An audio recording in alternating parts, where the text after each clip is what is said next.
Hello and welcome to On Point. This episode features a conversation with Bob Eisiminger, class of 1988, an entrepreneur and founder and former CEO of Nightpoint Systems. He is also a member of the board of directors at Chaminade University of Honolulu and Patriapps Software Venture Studio, as well as the board of experts at Birthing of Giants Fellowship Program. Bob is a serial entrepreneur, an investor in veteran-led companies, and a former CEO. He founded Nightpoint Systems in 2005. After graduating from the U.S. Military Academy at West Point, Bob served in the United States Army as an Air Defense Artillery Platoon leader, tactical control officer in Germany, a public affairs officer at Fort Bliss in Texas, and an airborne and jungle operations expert. Bob is a graduate of the Birthing of Giants Fellowship Program, where post-exit entrepreneurs teach business owners how to grow companies for the purpose of acquisition, and is the recipient of the EY Entrepreneur of the Year Award for the Mid-Atlantic region in the category of government services. In this episode of On Point, Bob discusses how his West Point and Army experiences helped him develop his $100 million business, what it's like to work alongside the United States government, and the importance of surrounding yourself with people that will help make you a better person. He also talks about what it was like serving in Germany during the Cold War and fall of the Berlin Wall, and how giving back to West Point graduates continues the same cycle that ultimately afforded him great success in business. Now, please enjoy this interview between Bob Eisiminger and your hosts, Tim Shaw and Lance Dietz.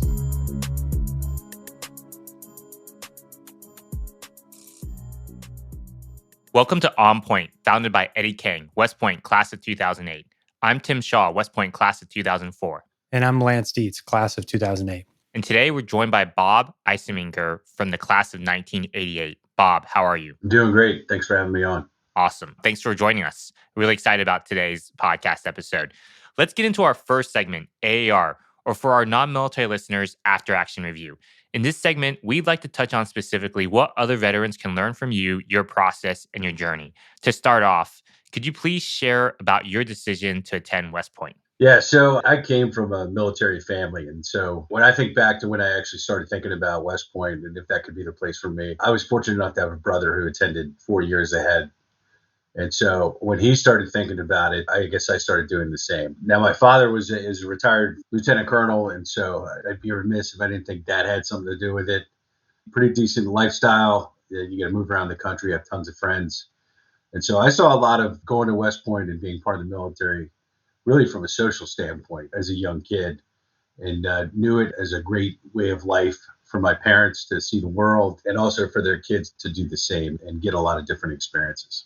Your brother, he was a second lieutenant when you joined as a plebe, is that right? That's correct. Yeah, he graduated in 84 in May. I went in July, and actually I would say probably one of his first official duties is he had to put on the uniform right after I graduated high school because I was on a lot of people don't know this, but I was on the delayed entry program to enlist. And I was supposed to be heading to basic training at Fort Bliss, New Jersey, and I got accepted to West Point. And so there was a part of me that thought West Point would coordinate with the regular Army or the reserves, and then I wanted to have to go to basic training, but I guess the recruiter had a different idea because he was calling the house wondering where I was. And so my brother, who was then a second lieutenant, had to go down to the recruiting station and clean up the mess that I had caused when I was down at the beach for celebrating Beach Week before going to West Point. And what was your experience like at West Point? Did you walk hours? Were you a good cadet? Just generally, what type of cadet were you? Well, you just heard that story, right? And so you can kind of answer the question. I definitely walked hours, just slightly over 100. And I wasn't trying to get over 100, but somehow I made it. I had 108 when I graduated. The majority of those coming during a second semester Cal year. And we don't need to get into what they were for, but I think all cadets, I was your typical cadet that did a lot of things that were, fringe regulations to have a better cadet experience. And eventually you get caught. Everybody gets caught. And then the one thing that West Point will teach you is that when you get caught doing something wrong, that there's accountability for it and responsibility and there's consequences. I will tell you that spending time on the area, it does build character. It makes you a little bit tougher. It gives you a little more grit. I will tell you that being on the area and losing some privileges, my grades were definitely better that semester than others. Bob, going back to your point about the advice your brother gave, did you get any hours that you thought were complete BS? I got a major slug, and that was well deserved. As a Cal, you're not supposed to go to the first D club, and I did, right? And I also happened to be under 21. That one I deserved, and it's interesting. I had lunch with a 2010 grad today that kind of served as an unofficial mentor. One of the things that we talked about was area tours. I shared with him that a smaller infraction that got me 20 hours on the area. I got pulled over by the MPs for going 37 and a 25 up Washington Road. Now, the laws of physics will tell you that that's physically impossible with a 5-ton vehicle, especially the ones that we had at West Point back in 1987. And I actually appealed the 20 hours I got, but was told by the regimental TAC that I had to walk them anyway. So 20 hours I really didn't deserve. So interestingly enough, you take 20 away from 108, you have 88, which is my class year. I think there's a certain type of prestige associated with being a centurion. Yeah, a century man. There's some honor to that, I guess. It shows you're willing to take responsibility for your actions, and you learn from it, right? I can tell you I didn't get any hours my first year. That's for sure. At any point during walking hours or when you got hours, did you consider quitting? No. In fact, I would tell you that when you're on the area, you have a couple of things you can do. One, you can feel sorry for yourself and you can get down and depressed that you don't have privileges. Or two, you can make the most of it. And I can tell you, and I can think of some of the guys that I was on the area with that I probably wouldn't have been friends with otherwise, because I was in 4th Reg barracks over by the gymnasium. And I became friends with guys in my class who were in 1st and 2nd Reg that I otherwise probably wouldn't have hung out with. There's a certain honor for paying the consequences for doing something wrong. So you turn walking hours into a positive experience, but were there any classes or mentors that were like really helpful with your development as a cadet or person? I can tell you a couple of guys stand out, and people always say, who are the professors you remember? There were a couple of them. One was a Lieutenant Colonel Fred Black. Colonel Black was a guy who would talk not only about what was the subject for the class, but as a Vietnam vet era guy, Colonel Black would tell you about the Army, and he would tell you a lot about the Army. And you'd spend parts of probably every class talking about his experience in Vietnam, his experience in an integrated Army, experiences at Fort Bragg, anything and everything. And for that, I'll always be grateful to Colonel Black, who on occasion I've seen over the last 35 years, most recently at RCENT Chain of Command down at Shaw Air Force Base in North Carolina, and he's doing great. I can tell you another individual is a guy named Major Belton, who taught methodology of research and design class. And that's a class that I actually reach back to over and over again when I see statistics and I want to break down how they got the answer they got to. And I want to break down what people are thinking about when they look at numbers. And that's a class that comes back and a professor that comes back to me over and over and over. And at West Point, what was your major? I didn't declare a major. I was the last year that you only had to choose a track. And so you either chose HPE or MSE or HPA. It's a long time ago. But I chose humanities and public affairs, I think is what it was called at the time. And so I just have a general engineering degree. What branch did you decide and why? I didn't decide the branch. I decided the location and backed into everything. Now, I'm one of those guys. As you can tell, I had 108 area tours. I finished in the top 90% of my class. And so I really had to take a look at where I wanted to go first, right? And so I didn't know if I wanted to make the Army a career at the time. What I did know is that I wanted to be stationed in Germany. I'd lived there as a kid when my dad was stationed in Frankfurt, and I wanted to go back there. And so we had done some straw polls in terms of branches and locations. And I knew that if I went air defense, artillery, that I was almost guaranteed to be stationed in Germany. I had 2 other branches available to me, field artillery, which I probably would have been stationed at Fort Sill, Oklahoma, and infantry, which I could have saw myself stationed at Fort Drum, New York. And as much as I loved West Point, I didn't really grow to love it until after I was gone a little bit. So I really wanted to get out of New York. I did not want to be stationed at Fort Sill, Oklahoma, and air defense artillery seemed like the way to go, and it was. And can you talk us through your experience in Germany and the Army overall? Yeah, so Germany, a magical place, climate close to northern Pennsylvania, somewhat like West Point in many ways, but interesting time for our military, for our country, and for the German people.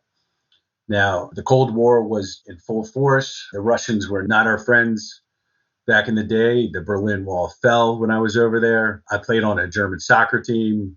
It was a magical experience. What else happened when I was stationed over there? The first Gulf War happened. Certain individuals were cherry picked from air defense units across Germany, but we also still had a mission in Germany with the Cold War. So many of us were left behind. During the first Gulf War, I was on duty in Germany, making sure that the Russians didn't invade. Can you share a bit about your decision transitioning from the military? When I left Germany, it was on the heels of the first Gulf War being over. We just talked about I was unable to participate in. And so I kind of looked at my career. If you're going to stay in for 20, back in the day, there was always a thought process of war happens every 20, 25 years. And so the way I looked at it was there probably wasn't going to be the next one I probably wasn't going to be around for. After deactivating 2 Hawk batteries in Germany, it seemed like a good time to take a break in service and serve our nation in other ways. And so PCS back from Germany to Fort Bliss, Texas, and let them know I wasn't going to the advanced course.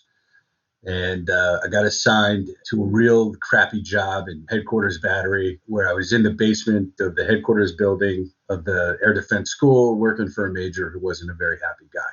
After having a conversation with my father about the lack of, professional satisfaction of working, one, for this individual, and two, doing the job that I was doing, he said, well, go find another job. I said, give me some more direction on that, Dad. And he goes, well, get out of the basement, go out the back door of the headquarters building and look for other shingles, and look for a shingle that has a rank higher than major on it. And go tell them that you're in the Army for another year and you're looking for some stuff to do. And so I did that. I walked out the back door. I looked to the left and I saw Public Affairs, Lieutenant Colonel Dennis Prevost. And I just walked over and I knocked on his office door and I said, sir, you got a few minutes? And told him my story, told him I was getting out, told him I could be a free resource for him for about a year if he had the ability to get me assigned to his unit. He made 2 phone calls and I was no longer working for unhappy major. And Bob, as you were transitioning out of the Army, can you just give us a brief walkthrough of what you did immediately post-military, the jobs you held, and then we'll get to Ninth Point, which I think is going to be really exciting, but just a brief overview, and then we'll dive in from there. Back in the early 90s, a good amount of junior officers were getting out of the military. And there were some boutique firms that serviced those individuals, helped them, at job fair weekends where you could get 10 interviews in over a 2-day period. I'm sure the same kind of thing happens these days. And so as I went through that process, it was interesting because everyone wanted West Point graduates to come work for them. And so the interviews, it was kind of like a cattle call. You interview for 35, 45 minutes to an hour. They may ask you to come back the next day. And it was interesting because every company I was interested in, I got a request to come back and talk some more. And it was interesting too because they gave you a list of companies they wanted you to interview for. Even if you didn't want to go to that company, they still asked you to take part in the interview because they thought it would be beneficial, good practice. And so I remember there was one company that I had no desire to work for. It was like a mobile home manufacturing company. And so I answered everything backwards. It was like a Seinfeld episode. Everything the opposite of the way I would answer it. And the guys, they loved me and they wanted me to come work for them. So interesting process. I ended up signing on with a pharmaceutical company, did sales leadership and management development at the home office, and was with them for a while. And in the last job doing leadership and management development, that's where I really decided that I wanted to start my own organization outside of the industry. I wanted to have the ability to create my own culture, to make sure that people had the right resources to do the jobs that they were signed up to do, to provide a good environment where folks would feel motivated, have passion for what they do, and feel like they were part of a mission. And Bob, just taking a step back, I think this is so interesting. When you started at West Point, did you have any thoughts of staying in the military for a career like your father did? Did you know that you would likely get out, before that and go to corporate America? But what was going through your head, I guess, throughout West Point and throughout the Army, thinking about the future of your career? That's a great question because I think many people who go to West Point were like myself. You wanted to serve. The Army seemed like a great place to do that. You had visions of serving a long time in the military. And I think originally when I went there, I thought I'd do 20 years like my dad because everyone wants to be like their dad, at least if they have a good dad, right? My dad was phenomenal, phenomenal human being. I loved that man. I respected that man. And he did everything he could to make sure his family had what they needed. I wanted to be like him. I think I originally started with a plan to graduate from West Point and make it a career. And then life happens, right?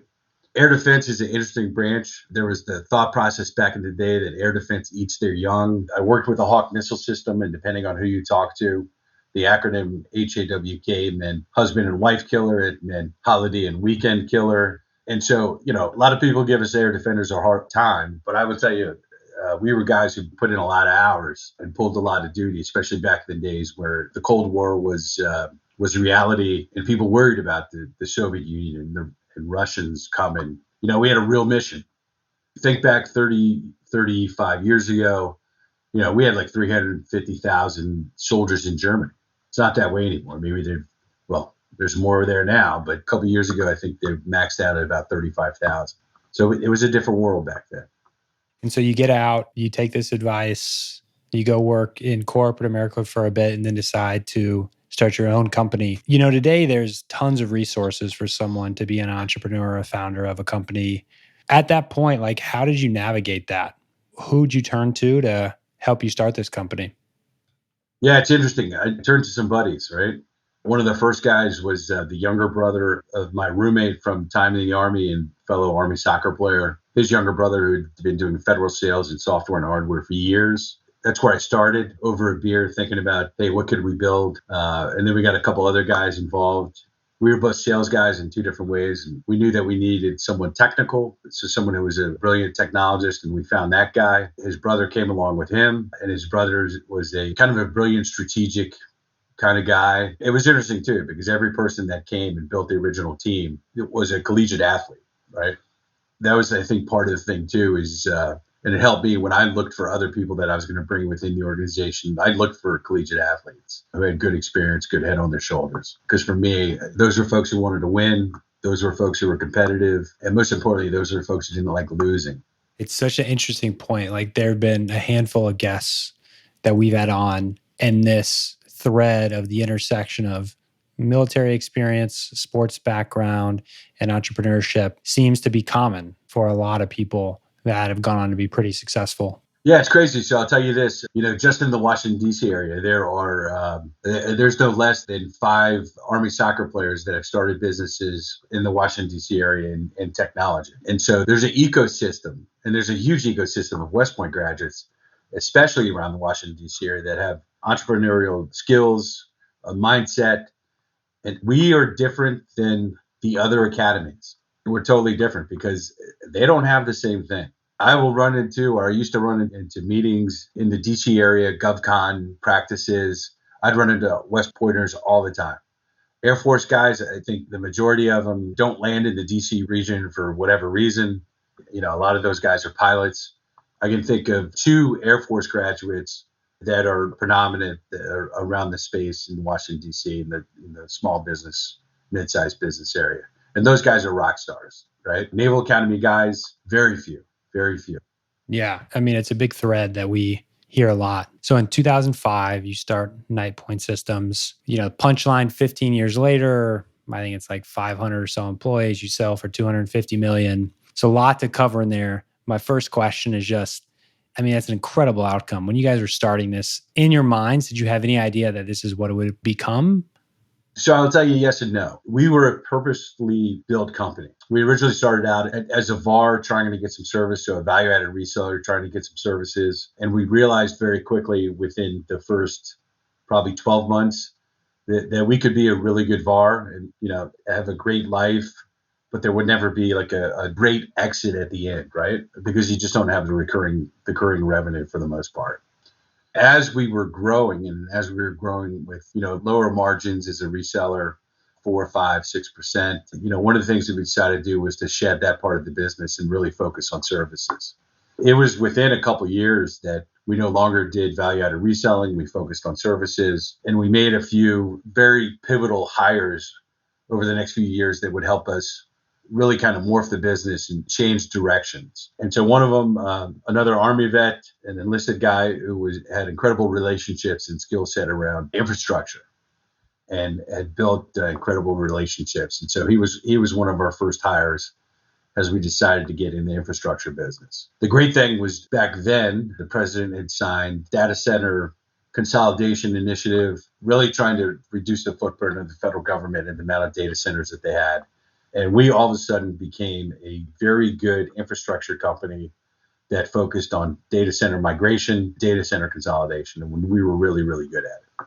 You start getting a good reputation within a niche, and we had that for data center consolidation and moves. I'm curious, like kind of as you were building the company, I mean, how much of your experience in the military dictated how you built the team, the processes you used, the culture you established, et cetera?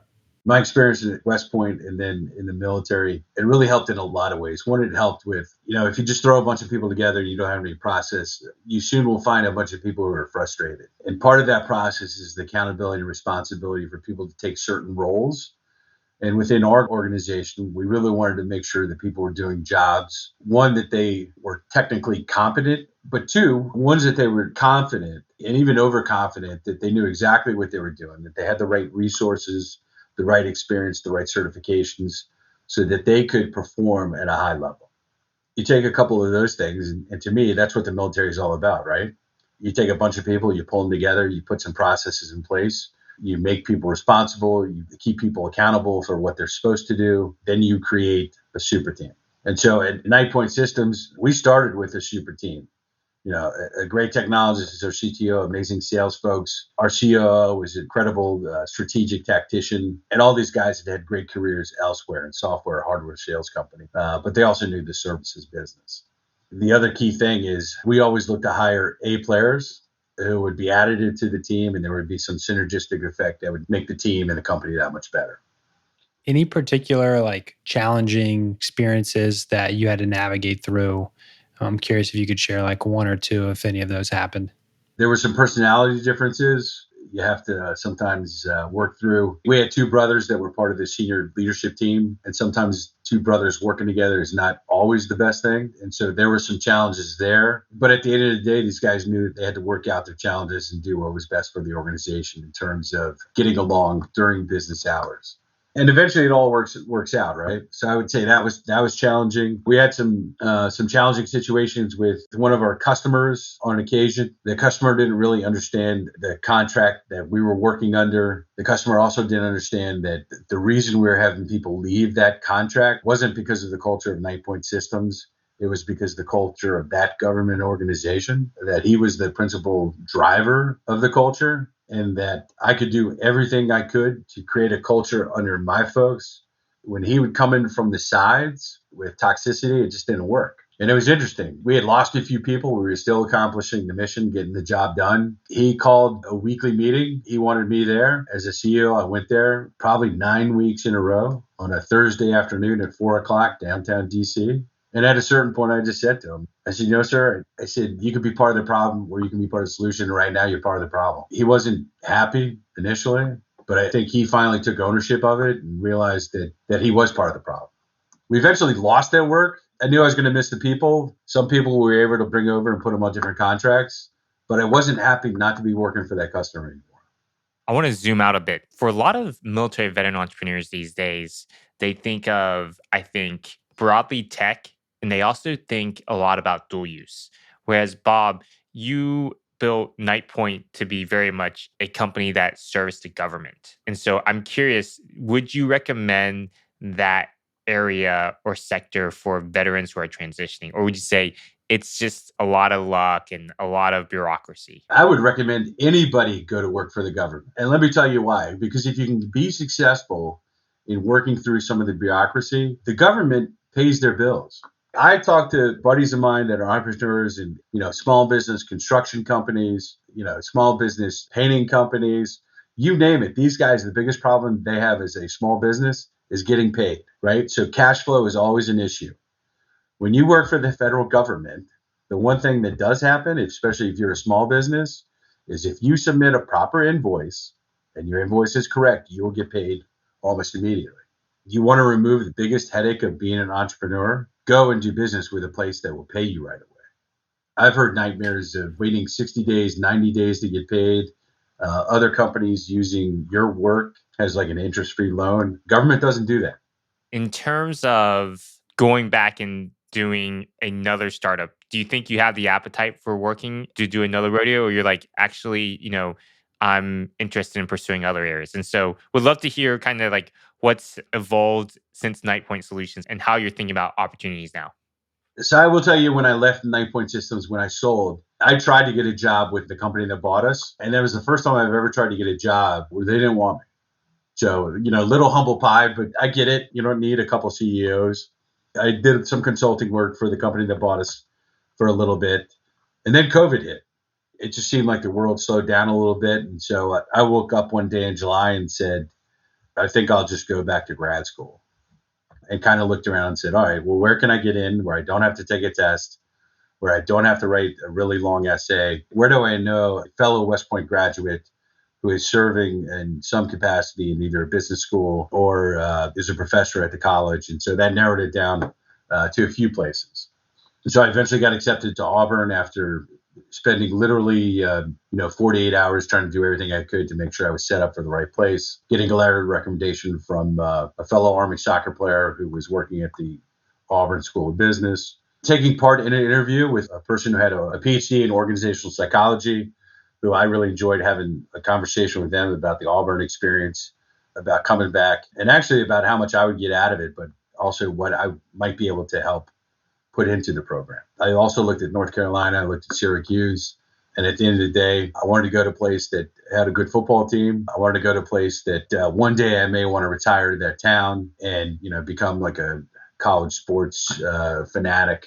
Not that I'm not already, but looking for some place that could be part of my next life. I will tell you, my wife also went to Auburn, so she was pushing me to get my graduate degree at Auburn, and so that worked out pretty good. Amazing.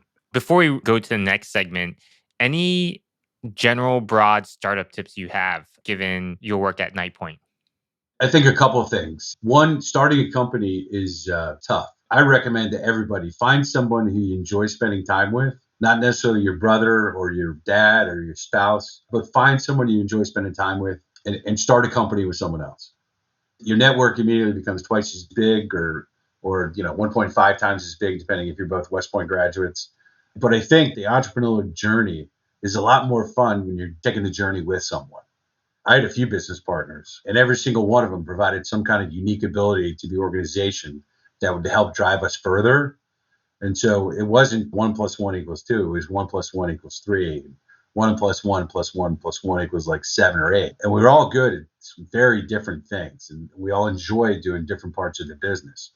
That whole thing was synergistic. Hire the right people, right? Pay them well. Last thing you want to do, if you look at some of the statistics of how much does it cost to replace someone who leaves your organization, and it typically, if you're trying to save, X amount of dollars, if that person leaves and they were really good and they fit within your organization, were good for your culture, it's going to cost you their salary and then some in many instances to replace that same talent. Don't be afraid to take the journey with someone. Don't be afraid to slice off some equity to get the right person to join. Now, don't give stuff away. We made the mistake of doing that. We brought in a couple investors in the beginning, and we gave away a couple points for not a lot of money. We should have never done that because it ended up costing us more money than it was worth. But take the journey with someone. One last point that I want to round out is you said West Point entrepreneurs are different. And we actually have some Naval Academy, Air Force, Coast Guard listeners. And so, not to offend them, but I'm curious for our West Point listeners, how are West Point operators, startup founders different? And nothing against any of those other services. Those guys are all great, except the one thing I will tell you is that the West Point experience and the Army experience is there's a little more suck. It's different. We don't eat off of plates in many instances when we're doing our jobs. We don't always get to go home every night. When you talk about going to the field in the Army, you're going to the field. It's just a different environment. I think that the bonds seem to be a little bit closer. People tend to pull together a little bit more. And I'll tell you, this comes from one of my really good friends who's a Air Force Academy grad, runs a very successful company in the Washington, D.C. area, incredibly talented individual. And he would tell you that the West Point guys stick together, take care of each other, look out for each other more than anybody else. I had a retired Navy captain that worked for me. He said the same thing. He said, you know what, you West Point guys, the way you look out for each other, the way you help each other, the way you share best practices across businesses. He goes, it's amazing. He said he wished more Naval Academy guys did that for others. You know, I think one of the questions that we talked about was mentorship. And there's tons of older Academy grads that gave back when I was growing my company some almost 20 years ago now. And I see my role now as if anyone reaches out to me, I'm going to go meet with them. Young West Point graduates, guys getting out of the service, they want to talk about, you know, whether they should go work for a big or a small. I will offer up my time to anybody because people offered up their time to me. And I think giving back to the community that you came from, that you grew up in, is so important. I can attest to that. You took a cold email from me, and here we are on this podcast. Your note on West Point reminds me of this quote that I have mixed thoughts about, but I think it's a powerful one, which is hard times create strong men create good times create weak men, and weak men create hard times. And the whole notion of sacrifice actually being something that can be beneficial to one. So I think that's pretty interesting. Let's move on to our next segment, the SOP, or standard operating procedure. In this segment, we're going to talk about the personal routines, habits, and words to live by that have been instrumental to our guest success. What routines or habits did you have in the military at West Point that you still adhere to? Number one, get up early. It's amazing how much you can accomplish while the rest of the world is still asleep. I learned that when I was a kid from my father. He used to drop me off about 1.5 miles from my house at the edge of my paper route. It started when I was in about 7th grade. He would drop me off at 4 o'clock in the morning when he was on his way to work. Now, a lot of times my papers weren't even there, so I just had to sit there on the corner and wait. But get up early. You do that, and it's a force multiplier. The one thing, too, that I see with a lot of military folks that is not ingrained in everybody else is a work ethic. Right? You work until the job's done. Much to my wife's chagrin, I used to spend a lot of time at the office because I had folks that I worked with that would spend a lot of time in the office. And so I typically was the first one there. I wasn't always the last one to leave. And as a leader, I don't think you want to be the last one to leave because then people think that they need to stay until you go. And so I used to push people out of the office at a decent time and tell them to get home to their families. I used to get my best work done on Saturday mornings. Get up early on Saturday morning. I could have 4 hours of non-interrupted time. And that's the time typically when I always get the stuff done that if you didn't do it, no one would ever notice. I think the other thing that I learned a long time ago was that you need to block off time for thinking. I see people who have their schedules full from 7:30 to 5:30 at night. It's like, all right, well, when are you gonna think about all that stuff that you're having these great meetings about? You need to block off blocks of 2 hours, 3 hours, just for yourself, so that you have time to think about the things that will bring value to your business instead of just doing the transactional check the box type stuff. It just doesn't work. I will tell you all through my career, I'll go back to the work ethic, right? And so you can have people who are good at their jobs. You can have people that are great at their jobs. You can have people that are salespeople that have excellent sales skills, excellent knowledge. And you can have people that are just average. So what's the multiplier? What makes one better than the other? The people who outwork the other people. You give me someone who wants to put in a full effort, 8 to 10 hours a day. I'll take them over a superstar who only wants to work, show up for 3-4 hours a day. All day, every day. Love it. I really resonate with all your advice, especially the Saturday mornings. I feel like those are the times where you can not just think about 50-meter targets and have to be reactionary, but start thinking a bit further out. There's just no substitute for work. I know that sometimes we celebrate work too much. Everyone's bright in this world. And so if there's something to differentiate, you got to just outwork sometimes. Are there any particular people who have served as mentors beyond the military, so into your civilian career, and how did you cultivate those relationships? So it's interesting. I have a bunch of folks, and I actually call it my cabinet. And I have a cabinet of typically 5 people, and those people sometimes will rotate, right? As I have that cabinet, I tell people that they're in it. You're a person that I want to be able to reach out to. I want to be able to have conversations that are 100% real. I want you to provide whole honesty, and I'm going to provide whole transparency, back and forth. And I've had folks throughout my career as they've moved around.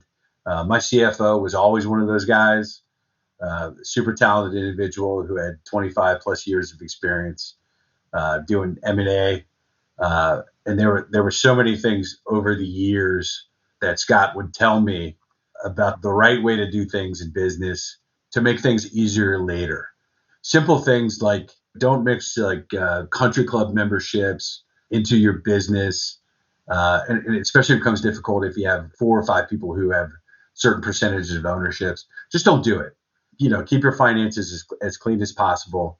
Business expenses are business expenses. Even though some people can think, well, it's country club and I'm going to take, clients out there. Well, if you're a government contractor, you don't have any clients you're going to take out. And so just keep everything clean. I had experts in leadership that I met when I took my team up to the Thayer Leadership Development Group up at West Point. There was one guy that became part of my cabinet, an amazing individual, and had a thought process completely different than mine in many instances, which made it interesting. I reached out to guys that I thought down the road would be good guys to have as part of my network. An M&A guy, who, by the way, we ended up going with a different company to sell just because we saw some things that we liked better in the other organization, right? I had a lawyer who was part of that group. I have a retired 2-star general who was part of that group, who remains part of that group. My brother has been part of that group for years, and I think everyone should have it, and should be people from outside of your business for the most part. This is a great transition or segue into our last segment, which is called Giving Back. A lot of listeners here are grads, some aren't grads, a lot of people, considering, I guess different transitions from the military to the business world, in the business world, et cetera. You are doing a lot now, it seems like, as a director on boards. You've done a lot with the various sort of nonprofits, doing stuff with the Johnny Mack Soldier Fund, the Wounded Warrior softball team. Can you talk a little bit just about how you're giving back now and what that means to you? So I'll tell you this. I have an 8-month-old at home, which is, kind of random because I'm not the youngest guy in the world. But we were blessed with a little baby boy about 8 months ago. And I will tell you what that has taught me is that my most valuable thing that I have is my time, right? And so I offer up my time to anybody who wants it. I just don't want them to waste it. The last 3 years, I've spent more time with younger grads getting out, starting companies, senior guys, full bird colonels getting out, wanting to know what their options are, and should they go work for a big, should they work for a small. And I find those conversations so rewarding. And sometimes they go, wow, your viewpoint is very different than someone else. And I'm like, well, I come from a different vantage point, right? I ran a small company, and I, with the help of others, turned it into a mid-sized company. And so my viewpoint's a little bit different. Doesn't make it right or wrong, right? Everybody has different opinions. And I think you can learn from having conversations with just a plethora of different people who have different vantage points and backgrounds. So I love giving back by spending time with younger grads who are getting out, mentorship, friendship, whatever they need. Sometimes people just need to vent a little bit, and by all means, I'll talk to those folks too. I will tell you, one of my passions is giving back to nonprofits. I support a ton of them with my time and my financial resources. The one I spend probably the most time and I'm most passionate about is the Johnny Mack Soldiers Fund, which is named after a 1986 grad who was the goalie for the soccer team, who was killed in Afghanistan and left 5 kids at home. Now, his classmates did a great job of pulling together and making sure those kids were taken care of. And there were then a few gentlemen from the class of '86 who got together and said, "Hey, we made a difference here. Let's keep making a difference." Now, for me, it's personal because Johnny Mack was one of the guys at West Point who took care of me. He was one company over. He was always stopping by. Hey, how you doing? So he's one of the reasons I made it through West Point. The other thing is, and this goes back to coming from a long line of military service, My grandfather was killed in World War II, right before the Battle of the Bulge.